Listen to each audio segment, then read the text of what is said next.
digitaljamsessions.com. Hello and welcome to this Digital Jam session. Today we're joined by Dan and we also have with us Jason from Sugar and we have with us Cliff from Lewis Silken. Hello. So, hello everybody and welcome to the show. Hello. Thank you. Hello, thank you. I'm going to ask you to very briefly introduce yourselves and explain exactly what it is you do. And since you outnumber Cliff, I'm going to start with you boys. If you would like to start, Dan. Sure. And explain exactly what you do. Yeah, I'm Dan from Sugar Creative. I'm one of the co-founders with Jason. And we make digital apps and websites and branding for our clients pretty much all over the place. Okay. So Jason can explain some technical. Yeah, I'm Jason. I'm the technical director of Sugar Creative. I primarily deal with developing the mobile apps, specialising in augmented reality and virtual reality apps. Okay, and I believe you just did something quite recently for BAFTA? We did, yeah. So it's the actual Welsh BAFTA Awards, early October. And they wanted to have something new for their 25th anniversary, exactly, yeah. So being in Cardiff as well, where we're located, as well as the BAFTA Cymru headquarters, we had a brief meeting with them and talked about something new and exciting that we could do, offer delegates that came along on the night, and we ended up producing a augmented reality app, which not only told people the history of the 25 years of BAFTA Cymru, but told them about new events coming up, so they could look through galleries, look at videos, but also then have a chance to have themselves situated with a BAFTA award. And so it's opportunities for lots of social sharing. And we've had a great response, actually, mainly on Twitter and Facebook. Okay. Yeah. And Cliff, why don't you explain to us a little bit more about Lewis & Silken? So Lewis & Silken is a law firm, and I founded the digital media and brand entertainment team. I personally am a lawyer of 20 years vintage, specialising in the world of digital cutting-edge technologies and particularly convergent platforms. I used to work way back when as in industry, in the music industry and the broadcast industry, and then 10 years ago I came to Lewis Silken to build a practice based upon digital media. And it's been really the focus upon convergent tech that's made things terribly interesting. In fact, for most of the mobile phone handset companies in the world, platforms, gaming companies, data, all sorts of stuff that's really sort of cutting edge in the world of social video. And now I'm spending a lot of time focused upon immersive video. I'm spending a lot of time on artificial intelligence and the legal ramifications of that. And also I am a very big fan of blockchain and cryptography and the options going forward for that technology. And the last thing is that as well as practicing as a lawyer, I also have another life where I am the managing director of an advisory firm called 11, which works with companies in the world of digital media, not so much on legal issues, because I do that via Lewis Silken, but it's much more upon strategic and commercial issues, because what we found is that the law doesn't really fit where technology is going. And a lot of the time you need to be able to advise on both fronts in order to be helpful and most effective to clients. So, bearing in mind that the first picture I saw that had your name on it was from the lovely gentleman at Sugar, and it had quite a strong Harry Potter theme to it. Would you care to explain to us your history with Harry Potter? Oh, well, I mean, personally speaking, I was at the penumbra of the deals. I used to work for Warner Music many years ago and part of Time Warner, and got to witness and have a small involvement in the whole world of entering the wizarding world. But now I work with a number of franchises globally, including the Boy Wizard in various aspects. I work with people in the gaming world, in the world of toys, and in the world of applications, and I get the opportunity to play with lots of franchises and lots of great tech. Wonderful. Well, thank you for joining us today, gentlemen. What we're going to talk about today is really something that I think is very relevant for both organisations in terms of where you're going and what you're doing. So, in the evolution of the way that young people identify themselves in the world and in culture, we've got to this stage now where children understand that there is an identity that they need to articulate and represent to other people in the world. And they do that in the form of their social media profile, in terms of avatars that they create in different games. But there is beginning to become this almost merging, if you like, of their digital identity with their physical identity.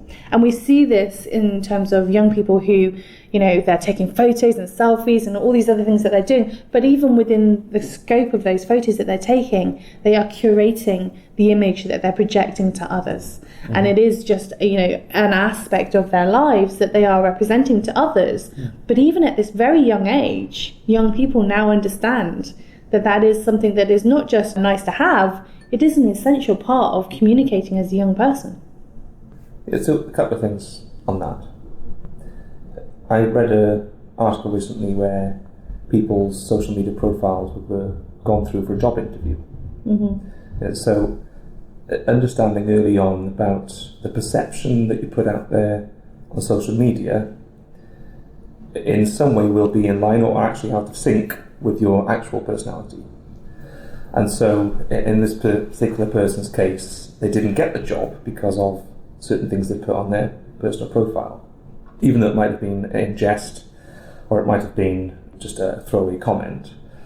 But your online identity, whatever profile it might be through whatever social media, actually now is starting to be looked at by potential income streams, so an employer. So I think there are dangers out there, certainly in managing what you put out there, because it can be perceived in certain ways that could be positive, but also could be negative, and also has the tendency to be used against you. Mm-hmm. So I think it's still something that people are getting to grips with, because no longer is it a fun platform and just any of these things are just purely fun or just purely social. Mm-hmm. They're starting to cross over into real world implications as well.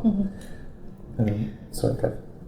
No, I was just going to add to what you said there. I mean, for me, my observation is that there's a fantastic tension at the heart of how young people see themselves online. I don't know how many of you are au fait with the notion of object permanence, but it's something that dogs don't have. If a dog closes its eyes, it thinks it disappears. Or a child who puts their hand over their eyes, they think they disappear. And normally about the age of 3, people realise they're not observing, they're not a floating pair of eyes, they're actually real. One of the things I find very interesting about young people online is that there's a kind of digital object permanence, is that there are certain things they'll post that they literally don't appreciate will sit there forever. If you told them afterwards, you do realise that that's cached forever and that can go somewhere, they'll look at you slightly befuddled and they go, oh yeah. So we are, I think, at this point of maturation as a society where our brain understands it, but other parts of us don't understand that footprint. And that, I think, is conceptually absolutely fascinating. And we're seeing it in all sorts of ways, from how people choose to express themselves.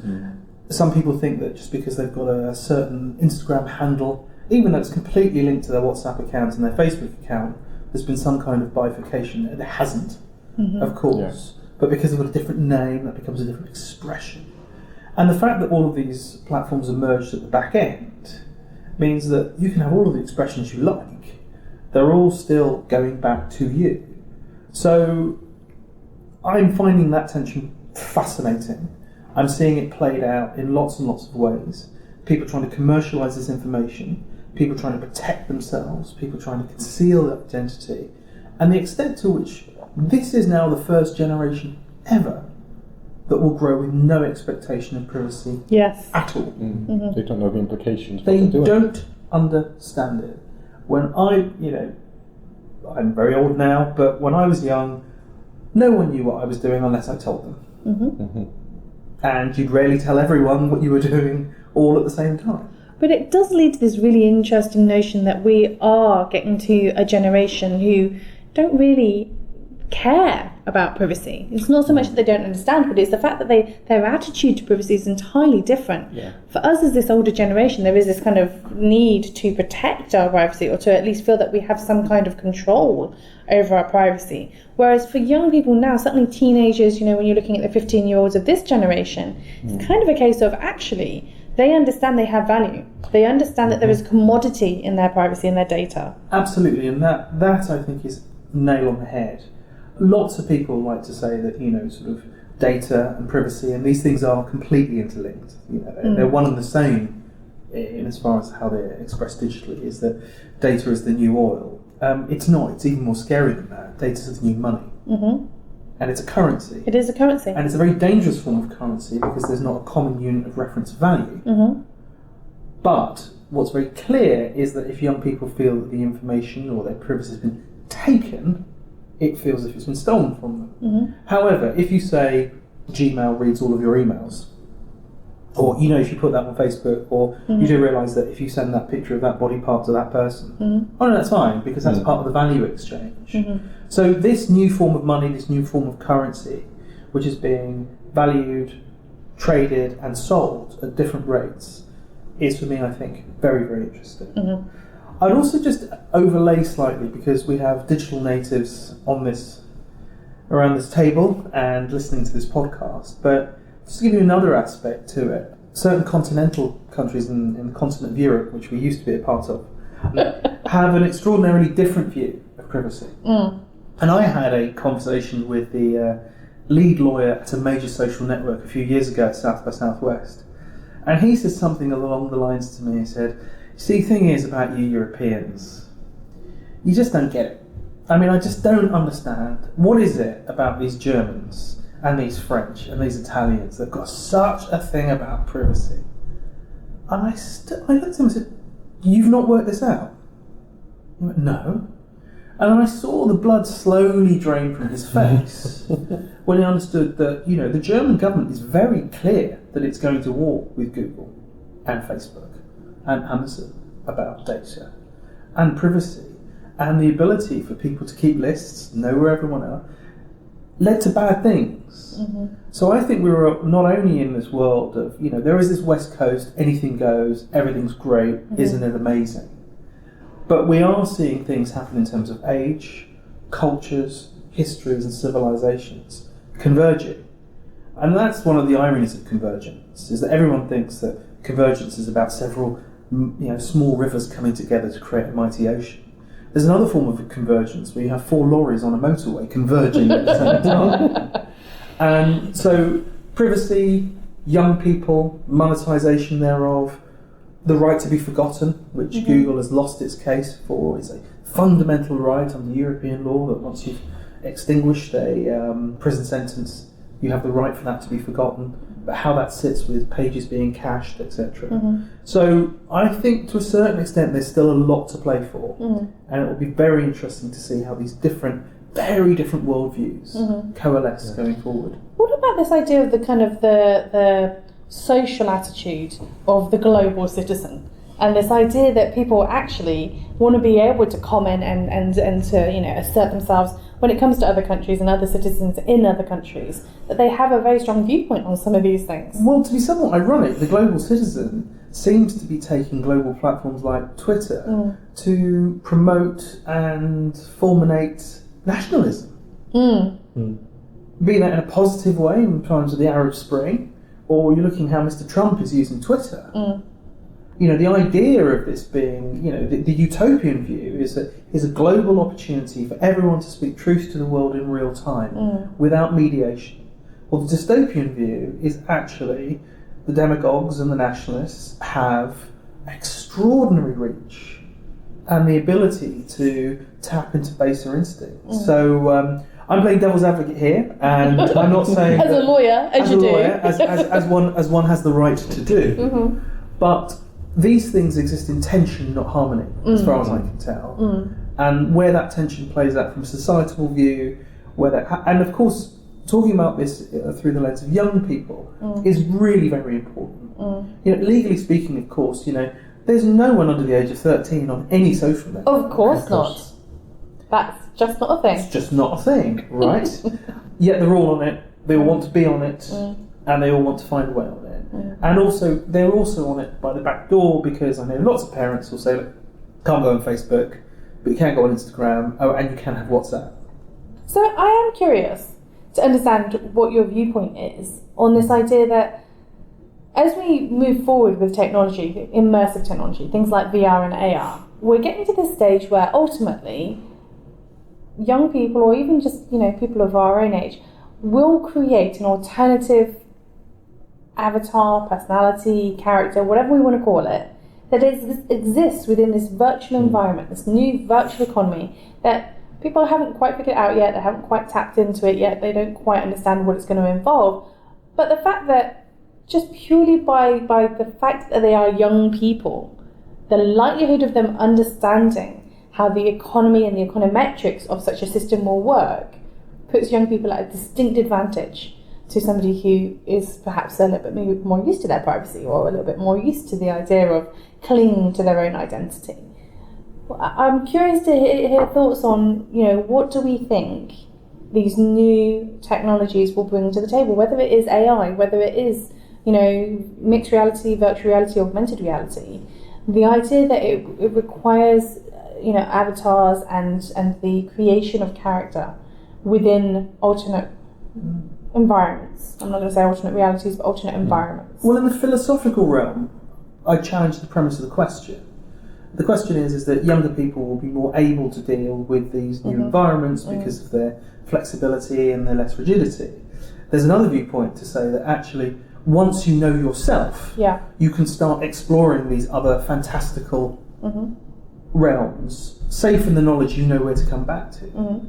The question is going to be for the next generation is that if you haven't matured sufficiently in order to understand who you are, how and what you express yourselves in these digital lives and these digital realms, and we're seeing it on certain dating apps, and we're seeing it in certain those social networks where people are adopting all sorts of pseudonyms and doing all sorts of, some might say, dangerous behaviour, as it were, that it could be quite a cause for alarm.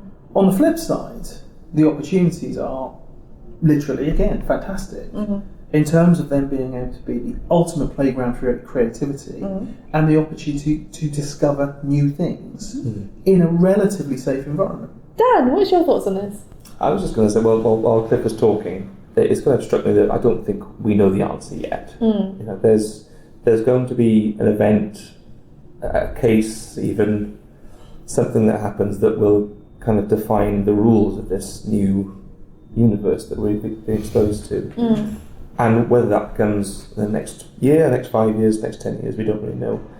And it's like any new technology, I suppose. People have to find their feet with the technology itself before it's expressed in different ways. And so I think there's one path where we go totally immersed into this new world, forget ourselves, like Cliff was saying. We don't actually know ourselves to begin with, but we forget ourselves and end up like the movie Surrogates, where we don't go anywhere at all and we send an alternative out to do everything for us.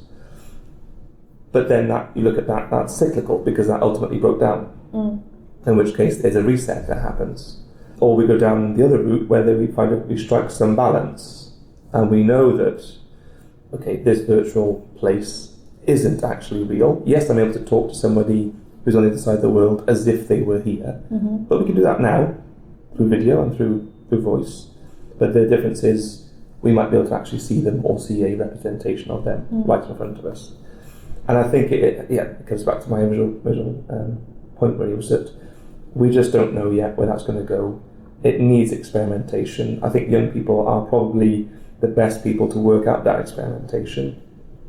But it might take a wiser head to guide, and maybe older and wiser, to guide where that actually ultimately goes and at what point the balance is found. By which time there'll probably be another technology that disrupts even that. Okay. So I have a question, and I think, Cliff, you were going to have some thoughts on this one.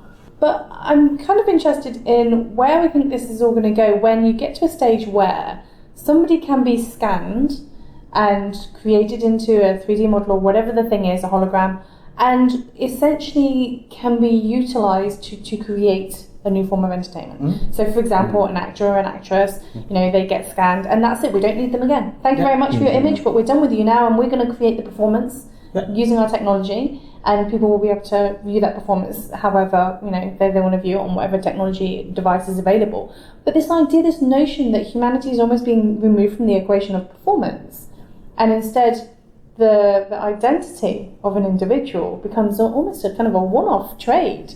And as much as we just need you the first time, it doesn't matter now if you get older, it doesn't matter if something happens to you, it doesn't matter if you lose a limb along the way, we've got you, you're recorded. And we know that certain actors are already doing this in terms of recording their image. This is happening already. And in fact, the highest paid actor on the planet, only has to do a short number of days now, Robert Downey Jr. He said, whenever you see the Iron Man mask, I'm not there. And he is complete digital render, as it were, apart from his sort of humanistic. And again, it's all part of the character and linked to what the character does. So in that context, it works. And I think that the notion of how far do we want it to be about the person, to what extent we want to see classic performances recreated. So I've worked with a number of people who have technology to look to bring people back from the dead in 3D imagery in terms of musical performances. The opportunity for old IP to be revivified in a three-dimensional, immersive experience, as it were, is something that everyone is looking at. Of course, the rights position is completely unclear, particularly on the global aspects of things like image rights and the opportunity to understand whose rights you're impinging on and dealing with in states and all of this kind of horrible stuff. Well, we've had this scenario before, and on the show in the past, we've had Sanj from Halishkin, who was one of the team who worked on the two-pack hologram. Yeah. And it is this question of, when somebody allows and permisses, a holographic recording or imaging of their identity, does that permission last in perpetuity? Do we say, after my death, it's okay to screen this, and is it okay to create new performances after my death, so that people who are gone, like Leonard Nimoy, for example, being able to reinsert him back into the Star Trek franchise as we create more and more movies? At what point do we draw a line and say, let them rest in peace? But to a certain extent, actors have always known in the movie and film that is an image shot forever, and many of them want that version of themselves to be the version that everyone remembers. The classic Cary Grant of the 40s and 50s, as it were, didn't necessarily want to remember what he looked like in '89. He always knew that those shots in North by Northwest or whatever would absolutely be icons and still be viewed way past into the future as well. And we're seeing it now with, let's say, the Beatles, for example. There's a piece of sort of classic IP, which is every few years they need to revivify and go back and rediscover, etc. I know which version of Paul McCartney wants to have ingrained in the national conscience, as it were. And all of this Shea Stadium footage that's being put out now as a movie, if that stuff had been shot and being able to present in a 3D environment at Shea Stadium, I think they'd be able to fill it a few times, don't you? So there are a number of people I know that are looking at this and have started to understand, particularly when we're in a world where classic music industry, classic film industry, classic gaming industry, the old models are somewhat challenged. And the opportunity to offer new experiences, and of course everyone's saying, well, is VR immersive going to be the same as 3D? Yeah. My view is no, because 3D I think was a transitional thing, and of course then just became an excuse to put 30% on the ticket price, rather than necessarily offer an experience. And we did see that those films that tried to make it an experience, such as Avatar, become until recently the biggest film of all time. So I think that there is a fantastic opportunity now across sports, media, music, film, live events, for this new technology to create experiences that people will get out of the house for, somewhat ironically, and if they can't get out of the house, be able to experience from afar. So I think that that's going to be great, and I think that's going to become more and more a thing, and I think people are going to become much more comfortable with that as a concept. But what it is going to mean is that for all technology and or films from now, we need to start future-proofing them. We have a classic, there are legal and there are commercial issues about going back. So those will just, by having the contracts and the IP as a rate limiting factor, it means it will only be done on a case-by-case basis. But going forward, making sure that all of those rights are cleared in that particular way, and in relation to all aspects and or iterations of that character. And of course, it's one of the main reasons why studios love IP. It means that, you know what, actually, if Chris Evans doesn't want to play Captain America anymore, well, we can always have another character be Captain America. So, you de-risk it from the actor, and if you own the character, Star-Lord or doesn't Captain matter who's America, playing it. Doesn't matter who's playing it. Yeah. And with the whole nature of the IP is that the mantle can be changed and moved quite easily. So with all of that converging from a business perspective, and with all of this convergence from a technology perspective, we're going to see far more of this going forward. Okay, so I am curious what you think is going to be that significant change that needs to happen in the next 5 to 10 years, be that a cultural change or a technological change that is going to completely change the way that you do business. And I'm curious to hear from you, first of all, Dan, in terms of what you think is going to need to change for you. I think, from a personal point of view, my perception of it, and actually understanding what that might look like in a business point of view. So, okay, if we're using, let's say, immersive VR technology, one, there's an educational bit that needs to happen to make sure that we're both on the same page, so to speak. But I think it's because we've, the age I am, I've grown up with different iterations of this over the years. Like Cliff was saying, 3D was heralded as the thing, and now that's gone really. That's into something else. I think that, I don't know, I think it does offer opportunities for further collaboration. We're finding that our business actually is better served by collaboration rather than trying to be all things to all people. In which case, being able to, up to this point, there's been no alternative to meeting with people in the same room and working something out. Okay, well, this actually offers an alternative to that, which is the next best thing, is to actually, from a business to business point of view, I could almost physically sit down with people and talk to someone who's on the other side of the world and work together as if we're in the same place. So I think that's a huge positive, because that means, okay, we cut down travel, we cut down expense, all that sort of stuff. And young people will get that quicker than I think older people will. So there'll be people that come in fast at the bottom, and people who eventually would just drop out at the top from a pure understanding point of view. Would you say that was the biggest challenge? Well, just what you think is going to be the significant change, and if that is the change in the way that we communicate. Some version of that, where we work out the bugs, and we work out, okay, it's okay to do this, whether it has, go back to our earlier conversation, whether it has an implication on my online version of myself. I think probably in the business point of view, those sort of things would be just off the time and gone for meetings. It's whether then you're actually broadcasting something else into other people's homes that you can't control. So still needs to be worked out, absolutely. I don't think anybody's got the answer just yet. Okay. But from a business collaboration point of view, and I think more businesses are looking to collaborate with other like-minded businesses and ones that can fill gaps where they currently can't. I think that could be a positive thing. So it's all about collaboration is the evolution then for you? Possibly. That's currently what I see a synergy with this sort of technology. Okay. But if you're collaborating over augmented reality, at the moment there's no way to certify that the imagery you're seeing is true and accurate. So whether at some point along the line there's some kind of certification to show that you're seeing an authentic image, because what's the point of interviewing somebody and you're not seeing the true person? So maybe there's some kind of way of authenticating the image. Okay, so authenticity is the thing. Yeah. Okay, and Cliff, what about you? For me, all of the ingredients are there for a massive revolution, or indeed, to quote Jurassic Park, evolution. You know, not being this sort of wonderfully graceful thing, it's a painful, invasive thing of massive change, and usually means something else has to die in order for that to happen. So what do I think needs to change? I think that from a business perspective, because I work via the legal and the commercial side, is that I would just like to say, everyone, 25 years, preservation of incumbents or incumbency, it just hasn't worked. And I've got a feeling it's still not going to work.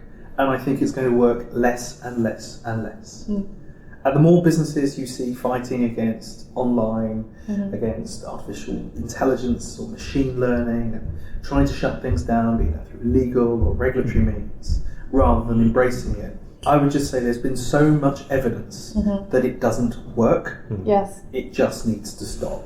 in many ways, the disruption of existing industries, such as what Netflix has done to broadcast. Absolutely. I mean, again, you know, I do work with some studios and said, right, okay, the people who used to sell your DVDs, the most profitable good in some 50 years, who were they? Oh, Netflix and Amazon. What have they done to your business? Without you noticing. By focusing on catalogue, which you didn't value in any way, shape or form. And they man-marked you, they put you in a position, and then they own you. So, and this is the same for the music industry, this is the same in relation to live, this is the same in relation to books, we're seeing it in relation to every form of media. Newspapers being completely re-architected by Twitter and Google. And the notion of where we get our news and what we trust and how we've done it. All of these platforms that you were licensing or allowing through your munificence to exist have just slowly and steadily and then gone bang. And they've completely torn your business a new one. Yet, if you were at the headquarters of many of these media conglomerates, they're still playing old rules for an old game when everything else has changed. Okay. So, getting rid of the idea and the mentality of having an incumbent, you think is the big shift that needs to happen? Absolutely. Okay. Well, gentlemen, I want to thank you for joining us today. As always, we like to give our listeners a way to be able to find out a little bit more about you and follow what you're up to. And we ask you to do that by sharing with us your social media handle of choice. So I'm going to start with you, Dan. Okay, you can find me on Twitter at CleanBean. Clean. Clean. Yeah. Clean. CLEEMBEAN. Okay, Jason. And yeah, I'm on Twitter as well at Jace_sugar. Wonderful. And Cliff. And on Twitter I am at FFLIC. Okay, wonderful. Well, thank you once again for joining us today, and thank you for listening. If you enjoyed this content, don't forget to subscribe and review, and follow us on Twitter at Digital Jam Ltd. DigitalJamSessions.com